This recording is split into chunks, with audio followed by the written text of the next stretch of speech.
ಹರೇ ಶ್ರೀಕೃಷ್ಣ. ಶ್ರೀಮದ್ ಭಗವದ್ಗೀತೆ ಅಧ್ಯಾಯ 2 ಶ್ಲೋಕ 70.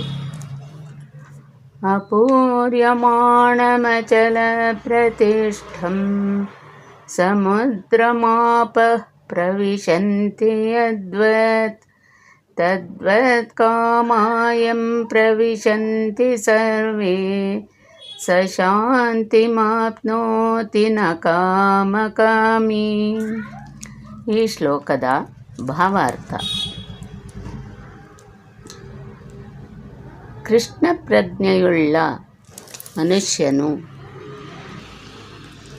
ಯಾವುದರ ಅಗತ್ಯವೂ ಇಲ್ಲ, ಏಕೆಂದರೆ ಭಗವಂತನೇ ಅವನ ಎಲ್ಲ ಐಹಿಕ ಅಗತ್ಯಗಳನ್ನು ಪೂರೈಸುತ್ತಾನೆ. ಆತನು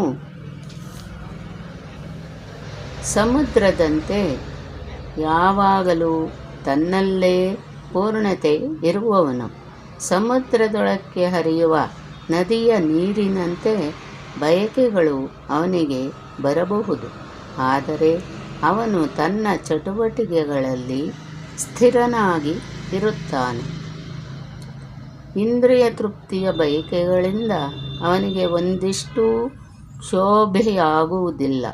ಒಬ್ಬ ಮನುಷ್ಯನಲ್ಲಿ ಕೃಷ್ಣ ಪ್ರಜ್ಞೆಯು ಇದೆ ಎನ್ನುವುದಕ್ಕೆ ಇದೇ ಸಾಕ್ಷಾತ್ಕಾರ. ಅವನಲ್ಲಿ ಬಯಕೆಗಳಿದ್ದರೂ ಐಹಿಕ ಇಂದ್ರಿಯ ತೃಪ್ತಿಯ ಒಲವು ಇರುವುದೇ ಇಲ್ಲ. ಅವನು ಭಗವಂತನ ದಿವ್ಯ ಪ್ರೇಮದ ಸೇವೆಯಲ್ಲಿ ತೃಪ್ತನಾಗಿರುವುದರಿಂದ ಸಮುದ್ರದಂತೆ ಸ್ಥಿರವಾಗಿರಬಲ್ಲ. ಆದುದರಿಂದ ಸಂಪೂರ್ಣವಾಗಿ ಶಾಂತಿಯನ್ನು ಅನುಭವಿಸಬಲ್ಲ. ಐಹಿಕ ಯಶಸ್ಸಿನ ಬಯಕೆಯಾಗಿರಲಿ, ಮುಕ್ತಿಯ ಬಯಕೆಯೇ ಆಗಿರಲಿ, ಬಯಕೆಗಳನ್ನು ತೃಪ್ತಿಪಡಿಸಲು ಅಪೇಕ್ಷಿಸುವವರಿಗೆ ಶಾಂತಿ ಎಂಬುದೇ ಇಲ್ಲ. ಕಾಮ್ಯಕರ್ಮಿಗಳು, ಮೋಕ್ಷಾರ್ಥಿಗಳು ಹಾಗೂ ಯೋಗ ಸಿದ್ಧಿಯನ್ನು ಬಯಸುವವರು ಪೂರೈಕೆಗೊಳ್ಳದೆ ಬಯಕೆಗಳಿಂದಾಗಿ ಅಸುಖಿಗಳಾಗಿರುತ್ತಾರೆ.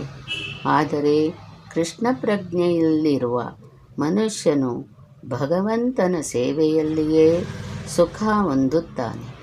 ಅವನಿಗೆ ತೃಪ್ತಿಗೊಳಿಸಬೇಕಾದ ಬಯಕೆಗಳು ಯಾವುವೂ ಇರುವುದಿಲ್ಲ. ವಾಸ್ತವವಾಗಿ ಯಾವುದನ್ನು ಐಹಿಕ ಬಂಧನ ಎಂದು ಕರೆಯುತ್ತೇವೆಯೋ ಅದರಿಂದ ಸಹ ಆತನು ಬಿಡುಗಡೆಯನ್ನು ಅಪೇಕ್ಷಿಸುವುದಿಲ್ಲ. ಕೃಷ್ಣನ ಭಕ್ತರಿಗೆ ಪ್ರಾಪಂಚಿಕ ಬಯಕೆಗಳಿಲ್ಲ. ಆದುದರಿಂದ ಅವರು ಪರಿಪೂರ್ಣ ಶಾಂತಿಯಲ್ಲಿರುತ್ತಾರೆ.